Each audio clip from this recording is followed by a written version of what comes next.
The failed former chair of the RNC and current Trump sycophant Ronna Romney McDaniel was just announced as the newest contributor to NBC, and her first week has been brutal. Other hosts like Rachel Maddow and Lawrence O'Donnell have been obliterating her. Rachel Maddow saying, "I find the decision to put her on the payroll inexplicable, and I hope they reverse their decision." I'll play some great clips, but first, I just want to point out that Ronna McDaniel is someone who blamed all of the COVID deaths on President Biden, is someone who endorsed an AI-generated ad that demonized immigrants. She said she hopes the US defaults on our debt because it could help Republicans. I have all of these clips and more, but let's play the first one of Lawrence O'Donnell. My first question would be, why did you change your name for Donald Trump? Before Trump ran for president, her name was Ronna Romney McDaniel.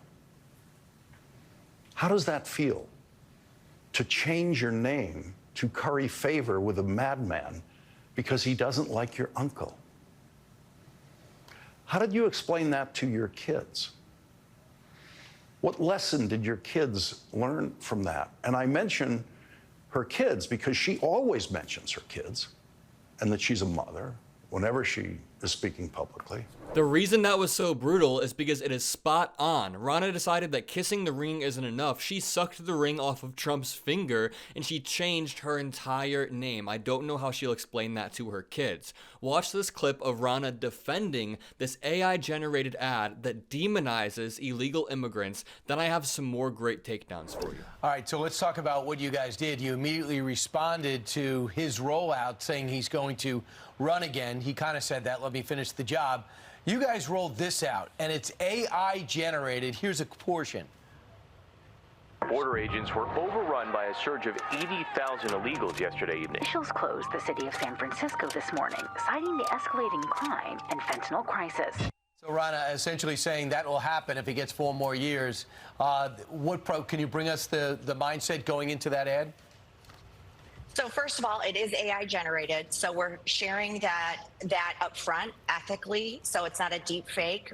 Every single image was AI, but we are painting a picture of a future Biden America. Of course, Republicans have to rely on AI generated ads because they don't operate in reality in the first place. Rachel Maddow may have provided the most potent takedown of Ronna McDaniel. I'm going to play it for you. It's quite long. And then afterwards, I have some more clips of Ronna McDaniel saying crazy stuff.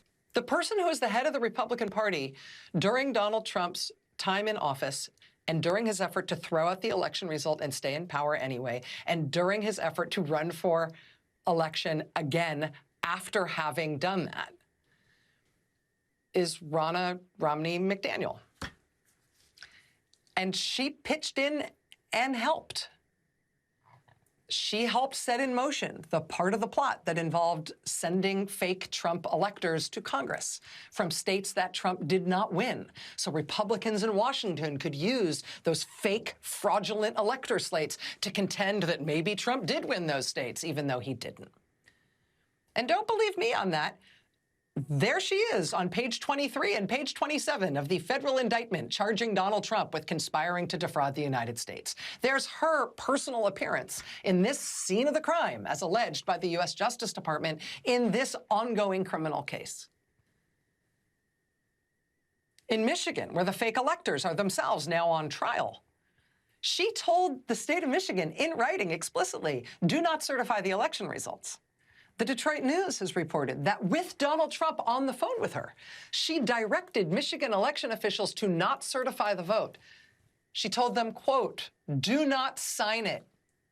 We will get you lawyers.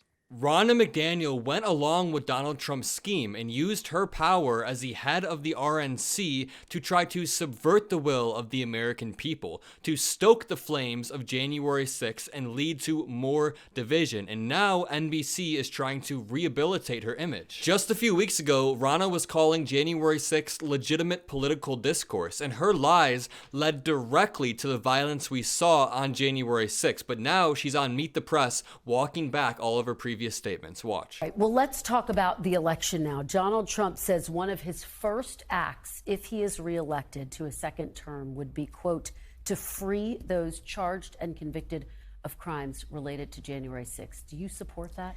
I want to be very clear. The violence that happened on January 6th is unacceptable. It doesn't represent our country. It certainly does not represent my party. We should not be attacking the Capitol. We should not be having violence. I said it that day.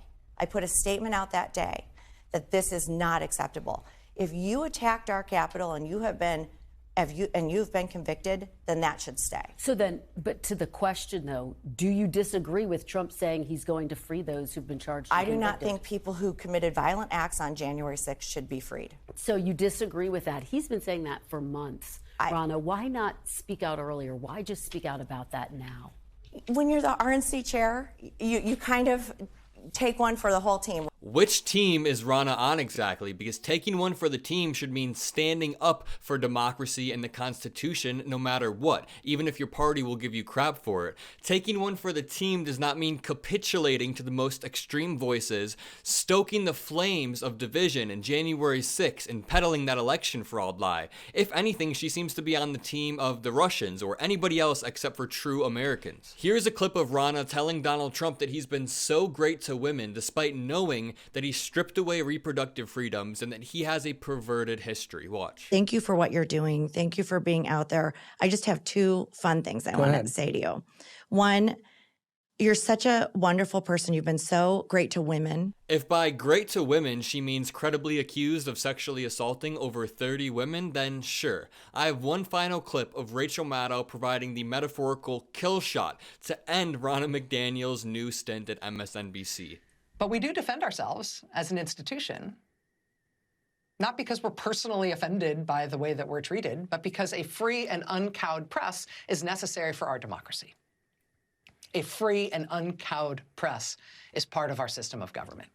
We stand up for ourselves as a way of standing up for our country and for our Constitution, the First Amendment to which makes it possible for us to exist at all. And so I want to associate myself with all my colleagues, both at MSNBC and at NBC News, who have voiced loud and principled objections to our company putting on the payroll someone who hasn't just attacked us as journalists, but someone who is part of an ongoing project to get rid of our system of government. Someone who still is trying to convince Americans that this election stuff, it doesn't really work. That this last election, it wasn't a real result. That American elections are fraudulent. Because that argument, that is a necessary part, that is the most necessary part of the overall project of getting us as Americans to give up on this election stuff. Because wouldn't we rather have a real man in charge anyway, somebody who could really get some stuff done, if only we could clear away all the things in his way. We have a long history in this country of forgettable men telling us that we need a new system of government where everything's under their control and politics is over and this new strongman way of government is gonna make America great again. We have had a lot of these guys. But our generation's version of this guy has gotten a lot farther than all the rest of them.